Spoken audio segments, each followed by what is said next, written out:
This episode is brought to you by LifeLock. It's tax season, and we're all a bit tired of numbers. But here's one you need to hear. $16.5 billion. That's how much the IRS flagged for possible identity fraud last year. Now here's a good number. 100 million. That's how many data points LifeLock monitors every second. If your identity is stolen, they'll fix it. Guaranteed. Save up to 40% your first year at LifeLock.com/podcast. Terms apply. Hello, this is Simon Broom. I'm the editor of Film Stories magazine, and a very warm welcome to a special episode of the Film Stories podcast. Sorry about that. I literally had to fly in from outer space. Come with me. And I show you how deep the rabbit hole goes. And movies that had stories. That the story just sucks them in. This is just the beginning. Stories. We would be honored if you would join us.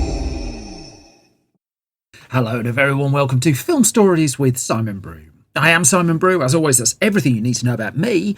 The aim of the podcast, though, well, I'm here to talk of the stories of film, and I tend to talk about production stories, development stories, behind-the-scenes stories, marketing stories, release stories, all the bits and bobs, really, that go to make the films that we know and sometimes love, just that, the films that we know and sometimes love.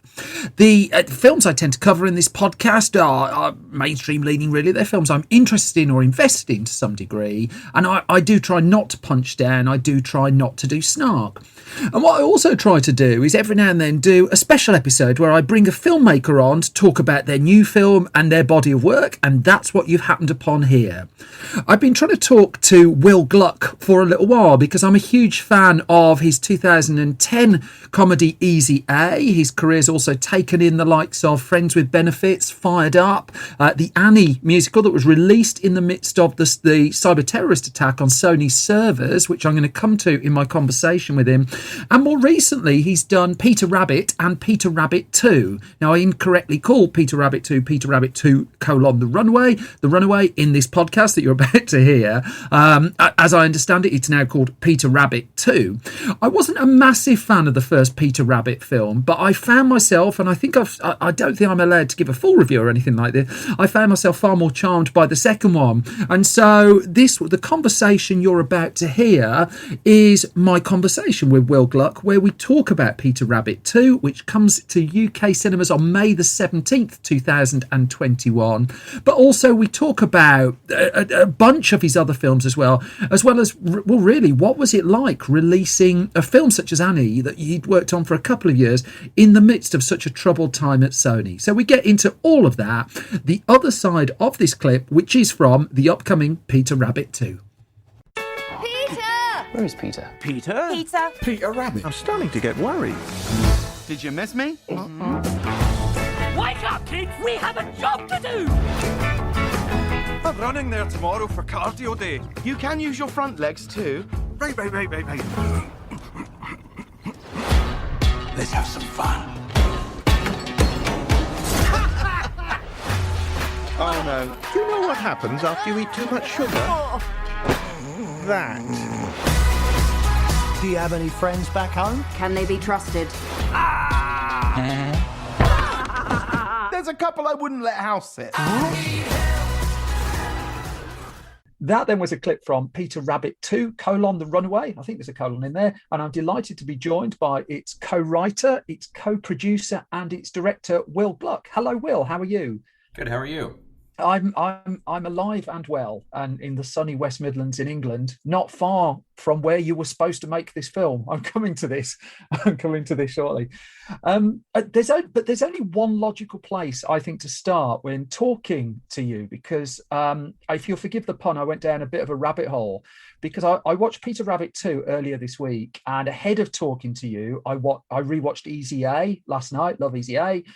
And then I started cross-checking. I went back to Fired Up. I went back to Friends with Benefits. I went to Annie. And so my question to you, or really, if you could just tell me, what's with your love for opening credits?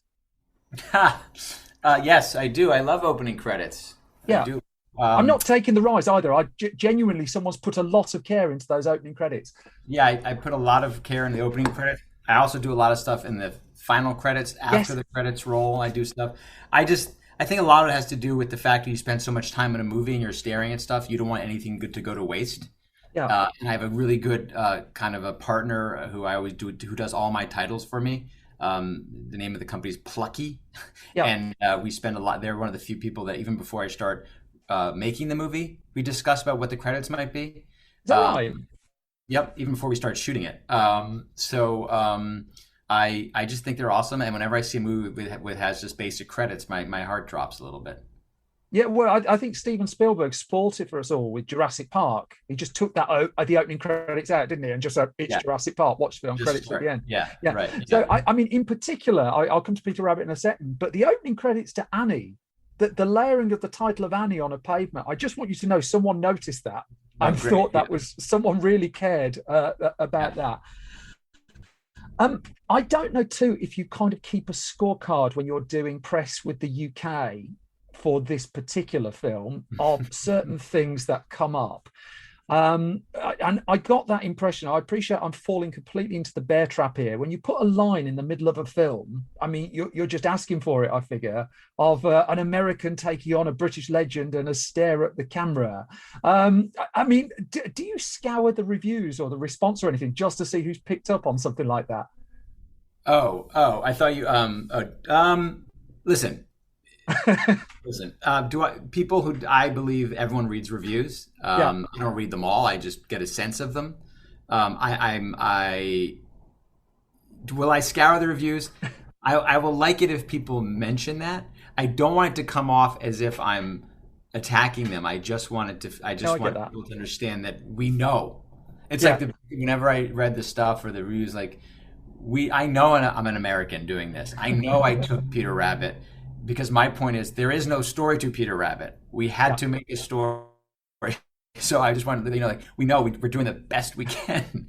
And we worked closely with Beatrix Potter Estate and Penguin and the National Historic Trust. So we spent so much, and all the crew is British. And so I just don't want people to think I'm not engaging with them. And there's some other lines in the movie, too, about critics and things like that. But I just want to let you know, I'm sorry. I'm trying the best I can. I love Peter Rabbit. My kids... My dad read Peter Rabbit to me. I read it to my kids. I love it as much as you do. I'm just trying to make it into a movie. I don't want to hurt you. Because I watched some of the interviews you did promoting the first film in the build up to that, and whenever you're talking to someone from Britain in an interview, it was almost like you felt you had to justify the fact that you're allowed to make a Peter Rabbit film. Primarily, I should say, in your defense there, because pretty much to a person, they all asked you. Oh yeah. Every single person asked me. And they also thought that they were, and also the reviews, half of every review of this movie has nothing to do with the movie. Yeah. Nothing to do with the movie. It has to do with Beatrix Potter and Walt Disney trying to get the rights. And my point is, when you're a 9-year-old kid in Gloucestershire with your parents, you don't care about that. You just want to see a movie. Well, so. I can come back at you fiercely on that point, because I sat and watched it with an 8-year-old, and we're 50 miles away from Gloucester. And he roared his head off laughing.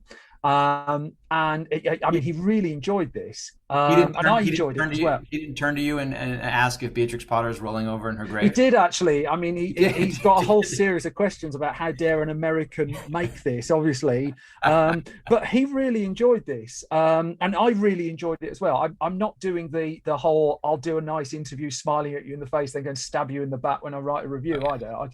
I've been there too. Yes, I'm sure.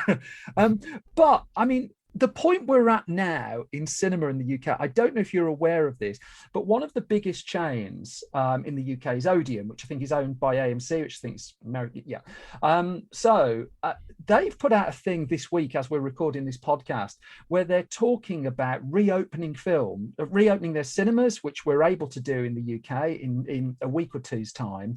And the report I read said the first big blockbuster is Peter Rabbit 2. I wonder how you feel about that, because I can't imagine when you tackled the film for the first time, you thought of this in huge blockbuster terms, because it's quite a small story to my eyes. And I wonder how you feel about almost like the changing expectations of it. Well, listen, the first movie did surprise a lot of people, the amount of how well it did. Well, it's huge over here, wasn't it? It surprised. I mean, it surprised everyone here too. The funny thing about the movie business is that every movie is a brand new movie. So no one here thinks that the second one is it has to surprise people again.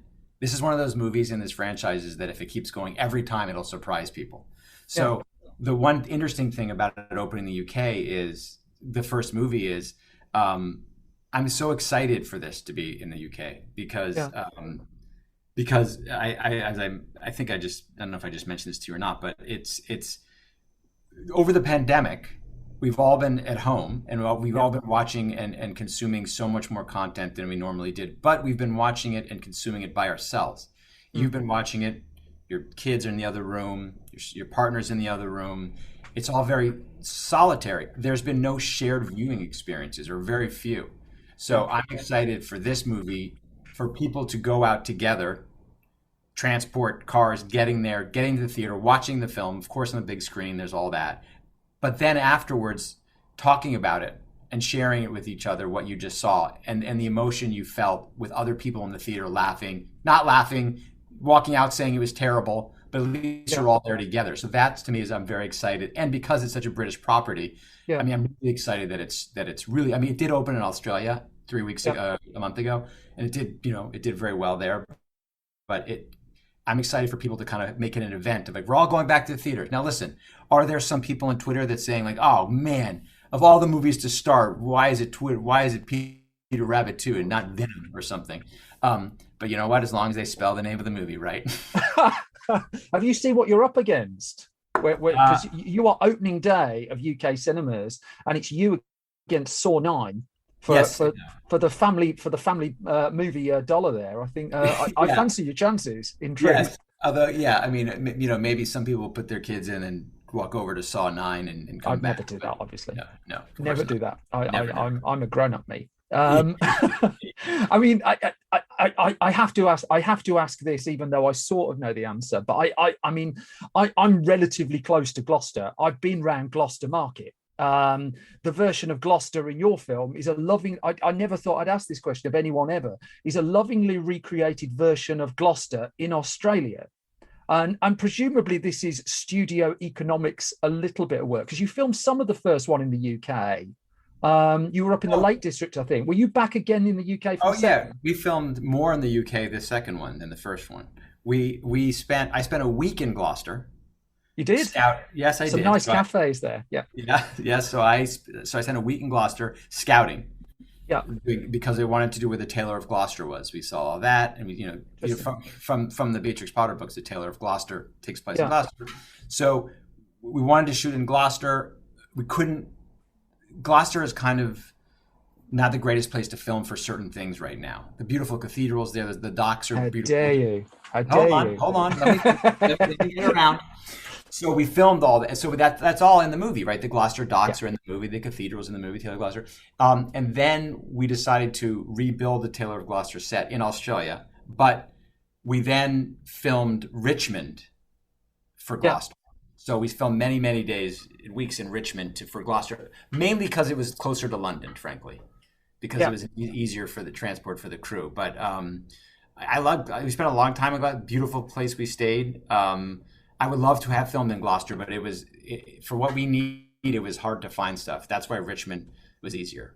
It's bizarre, I think, sitting here now. I can only say this from my perspective. I can't imagine what it's like for yours. But 14 months ago, in the UK at least, we realised we were all in trouble in the world when two films got delayed very suddenly at the same time. So No Time to Die and Peter Rabbit 2. I mean, there was flour in my kitchen with Peter Rabbit 2 on that's now gone off. I mean, it's been that much time. One of the things Kerry Fukunaga, who directed No Time to Die, has talked about, though, was there was a real cut-off with that film, that he sat waiting for it to be released, but there was never a chance to go back to the movie, take it back into any kind of editorial or anything like that. Presumably at that point you were done, and I'm just curious if you've gone back at any point in this year, 14 months we've been waiting to see it. I wanted to desperately. These type of movies you can work on forever. Yeah, quite. So we and this movie and the movie before this, I finished literally midnight 3 days before they were going to screen it for the premiere. And just finished in time. But once you lock a movie, it's really expensive to unlock the movie and go back in.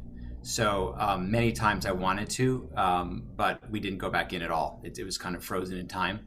Although I will say, if I spent the last year working on this movie and I showed this cut to you after the one you saw, you'd say, what's the difference? So there is a moment in time when it's just kind of for you, for us kind of.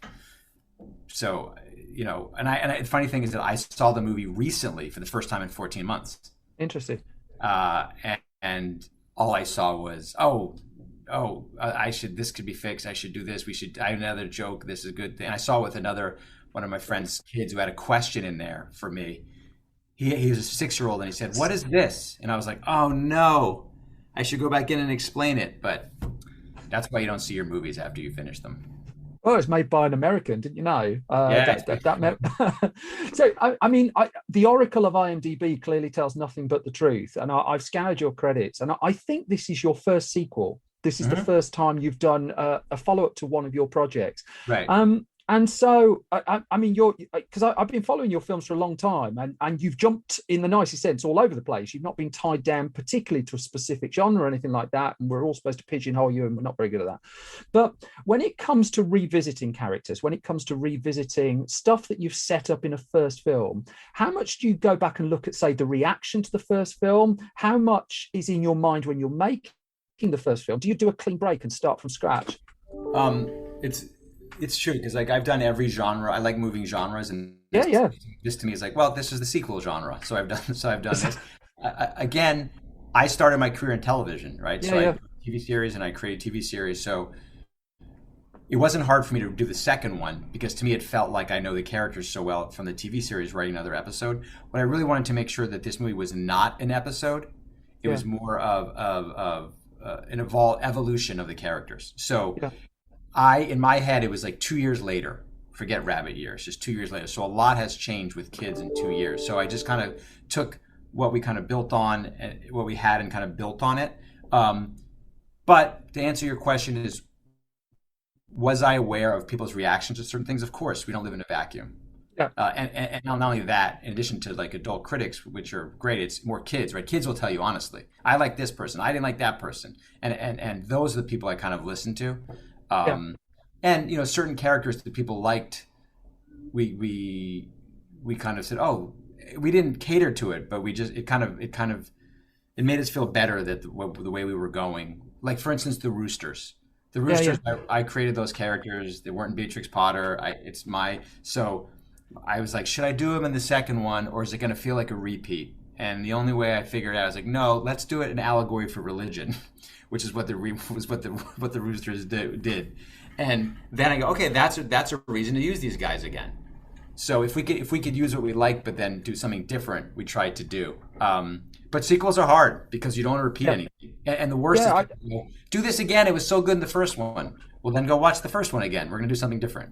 Yeah, it wasn't a passive-aggressive question. I wasn't getting to the response to the first film. It's more, there's a line in the 13,000 words of press notes, 13,175 words of press notes. So I read these, but there's a line in there about almost tempering the whole idea of it's a sequel, it's got to be bigger because it's a sequel and everything's got to be broadened out. But also I always get a sense with you as a storyteller that you're looking for the small in the midst of it. And it was just the balance of that I was more interested in getting to. All I like is the small. Yeah. And that's why I'm doomed as a filmmaker in this business. Because every movie I have that I've written and ready to go, there's no big idea. Yeah. So every time I finish a movie writing and give it to the studio, they're like, oh, in order to make this movie, you need to get Brad Pitt and Jennifer Lawrence because there's no big idea. So I live and I enjoy the small. If I could do a movie that just deals with the smallest things in life, I would never be happier. So to me, the balance was I love the small, but then I also have to deliver some big stuff too. Yeah. So the hard part for me was, how do I make the big stuff feel that it related to character and small moments, as opposed to like, here's a set piece, right? So that was the challenge to me. And there's a scene in the movie where he rolls down the hill where Donald. I was coming to that. Yeah. Rolls down the hill, and to me, that was like, I'm a dad. I've done that with my kids. You think you're fun, and then you just get so sick. But it's the character is about you trying to play with your kids. Yeah. Right. And that to me is a perfect example of a scene that just starts very character-y and then becomes this crazy thing. but that was a struggle too, because first of all, that scene, Donald Gleason, the actor, he did it. He actually threw himself. Never in doubt. Yeah, never in doubt. He's proper method. He is proper method. And there's a scene in there where he's actually a close up of him as he's rolling.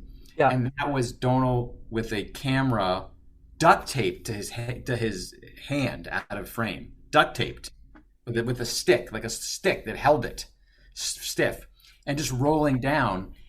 And I remember looking, we had a crew of like 250, and the sequels, everything's bloated, right? You have, for some reason, for a sequel now, you need 10 of somebody, even though. And I remember rolling down the hill and doing like 5 or 6 takes, and I'm like, this is one person making the entire movie in this scene. I love it, as opposed to usually it's like 200 people making. We're all just sitting around as Donald's throwing himself down, and I love those moments. How do you go about, because I mean, it's one of the things I wanted to bring up was the physical comedy in this is really amplified, and that's what had my 8-year-old roaring his head off in particular. Clearly you've just answered one part of that, and I don't want to spoil the film to people who haven't seen it, but you heavily storyboarding some of this the physical comedy that the humans do. No, I don't storyboard. Okay, that's I try every time. And we do it, and then by the time we rehearse and get to shoot it, we've thought of something different. Much to the chagrin of, especially for the animation, because they always want to do previs and storyboard, and we don't do that because I'm incapable of locking into anything. So a lot of it is working with. I mean, Donald's brilliant, Rose is brilliant. A lot of it is working and rehearsing with them. The boxing scene and that scene is rehearsing stuff before we get there. But then when we get there, it all goes out the window, and we try other stuff too. Not wishing to continue the theme, particularly of tying Peter Rabbit to No Time to Die, but it does strike me that for the bit where you take on the James Bond franchise, which is clearly what's inevitably going to happen next, you've already found the villain. That I cannot not talk about. I put him on the cover of my magazine, the mighty David Oyelowo, who is one of the most supreme, passive-aggressive, smarmy villains I've seen on screen. Yes. Tell me how you arrived at him, please. I mean, it's logical when you see it, but what did you see? Well, I didn't want to do a mustache twirly kid movie villain, right? You don't see, he never breaks until his last line in the movie. He's always just, which is he's my stand-in for the Hollywood business, right? He's our stand-in for Hollywood business, who are allegedly our partners, but they want to bend us in a certain direction. I've always loved him. I've always known he was funny. I had to convince him hard to do the movie, and he luckily said yes, and we've subsequently become very close friends, and he really enjoyed playing this subtly. He plays this very subtly, which is great.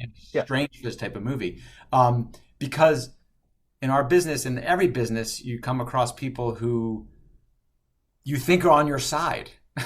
And it's not till later you go, oh my God, they're not on my side. So that's the kind of character. And the only way that could work is if it was subtle, because he has to really brings in Rose and Donald. He brings them in. And the only people, if you actually watch this, who are kind of onto him is Cottontail. All the other rabbits are taken with him, and Rose and Mr. McGregor and Bee are taken with him. But Cottontail is the one thing. This guy's trouble. This guy's bad news. And I just love him, and he's the best. I do think, I mean, as a villain, he's just extraordinary in it. Absolutely extraordinary. So tell me about the spin-off movie you're making with him. With David Oyelowo? Yeah. The other thing about James Bond is if you notice the car that they drive. I get you. Yeah. So and not only that, but we had the great honor of going to Aston Martin. Where is it located? It's a long way. We take a long drive. Do you know where it is? Australia, probably. No. It's in London. It's 2 hours outside of London. Yeah. Where they're located. They actually, that color, they made for us. It's called Peter Rabbit Blue. They designed it. Yes, they designed it for us, and we spent a lot of time at Aston Martin factory choosing the color, and they picked it. It's called Peter Rabbit Blue, and then they shipped 4 cars to Australia, one of which we absolutely destroyed. That's a badge of honor, surely, if someone's made 4 cars for your film. And we totaled one completely. So there's no. So what you're saying is I should just be scouring eBay listings for one of 3 Aston Martins that's Peter Rabbit Blue, and Peter that's Rabbit it. Blue. That's it. I understand. I understand. I mean, we're coming to the end of our time. I just wonder if I can just touch on 1 or 2 other films that you've done as well, because I go spoiler light when I'm talking about the films themselves. But I think I'm a little bit safer with the stuff that's been out. Annie is a film that's on hard rotation in our house, and I'm always taken with something, because I remember I was working for another website at the time, and I remember that got enveloped in a story of a Sony cyber terrorist attack. I had someone pitching me a review of the film a month before it had come out, and that this film sort of got lost a little bit, even though it made a good chunk of money, got lost a little bit of all of that. But then I was reading something that Richard Curtis had said, where he said that when people come and talk to you after your film's been released, a few months after, the conversation's always positive. And I just wonder if you feel the tale of that film, that it was one of a bunch of films that was mired in all sorts of stuff through no fault of your own. And I just wonder if you can enjoy it. That is true. That movie was a very tough release. It was leaked 6 weeks beforehand. Yeah.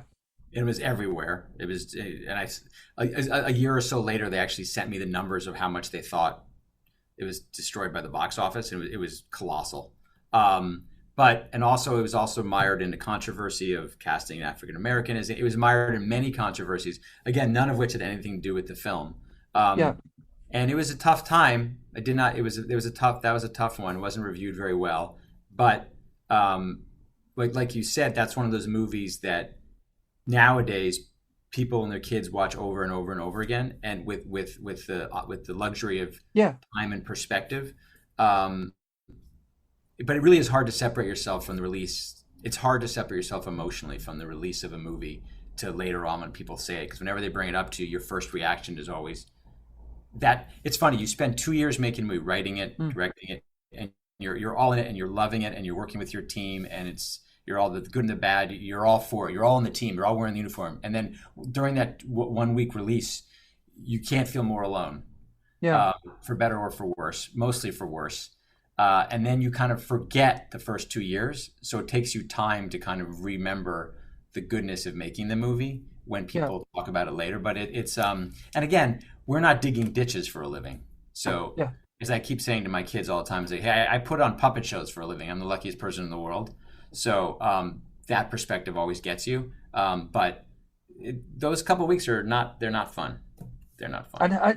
But I guess to go to my question a little bit, has it become? Have you felt the warmth of it since then? It's the kind of film that I think people will talk to you about in 10, 20 years' time, for instance. I mean, I watched Easy A last night. It was 10 years old, wasn't it?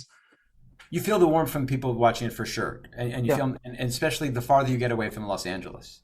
Yeah. When people don't know the history of anything, right? That's when you feel the warmth. Yeah.